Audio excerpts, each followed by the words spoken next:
Do you have regrets from life that just continue to be there and never seem to ever go away?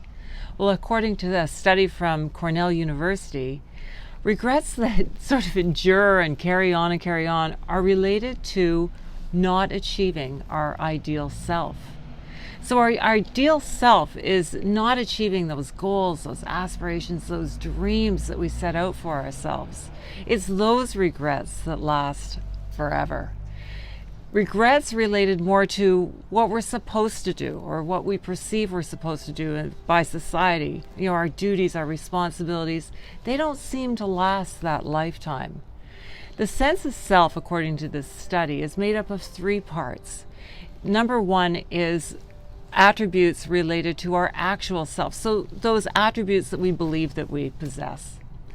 Number 2 is the self, the ideal self, the ideal self. And that's related, as I said, to goals, dreams, and aspirations.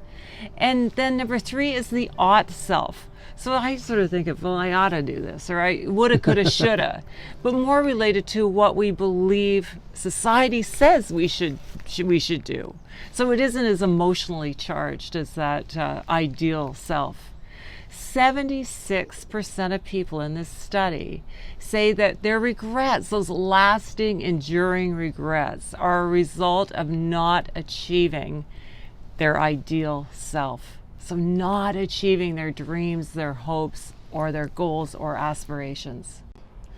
This is a story from my professional hockey playing days, and it talks about the conflict between ought and ideal self. And the story begins with one of the Montreal Canadiens players spearing one of our captain, who speared our captain. So what does speared mean? Spear is when another player takes his hockey stick and sticks it into your stomach. It's one of the most dirty plays in hockey. And so my ideal self was to leap over the boards, and in those days we used to fight to stick up for our players. And in fact, I put one leg over the bench and then I sat back. And this is a regret that I've carried for my whole life, and because I'm thinking that my ideal self would have jumped over the boards and went after this guy in protection of my players, and it just never happened. So tell me about why the ideal self.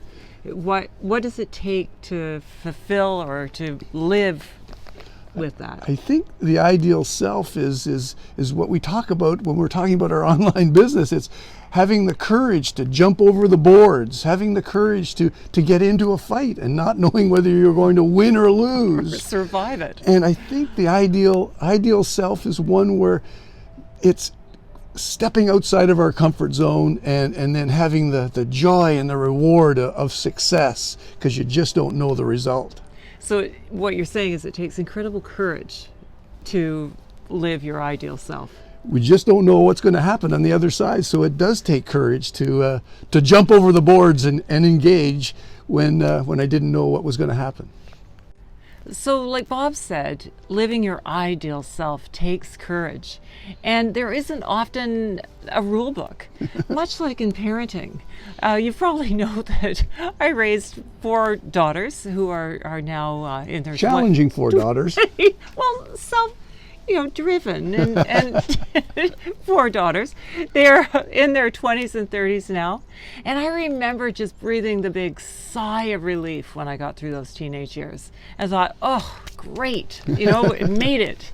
And then I didn't see the 20s coming. And so the 20s have been challenging too. And I remember I would often work from home, and Bob would often go into the office, and Bob would call at noon and he'd say, hey, how's it going? And I'd say, you wouldn't believe what's happened. With 4 daughters, there's a lot of drama and continues to be a lot of drama.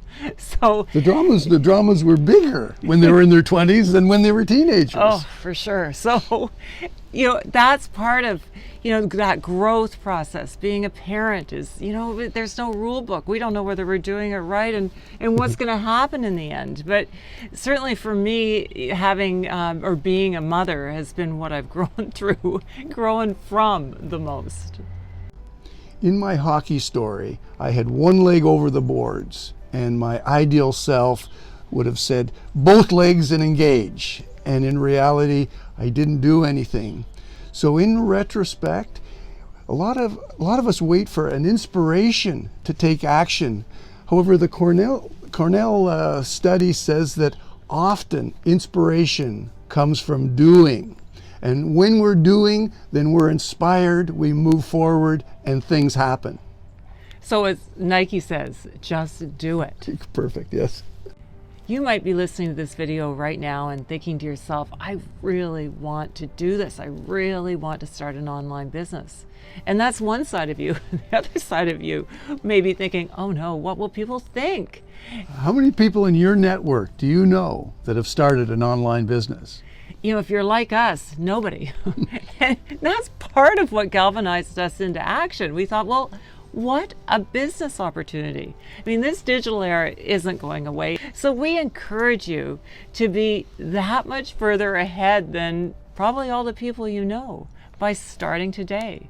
For $29.95, you can get on the inside and check out the behind the scenes of Six Figure Mentors and just sort of explore to see whether it's a fit for you. And we look forward to meeting you on the inside. And when you want to just chat, just respond to this email and we can arrange a time to meet you in person. We look forward to that. Bye for now. Bye for now.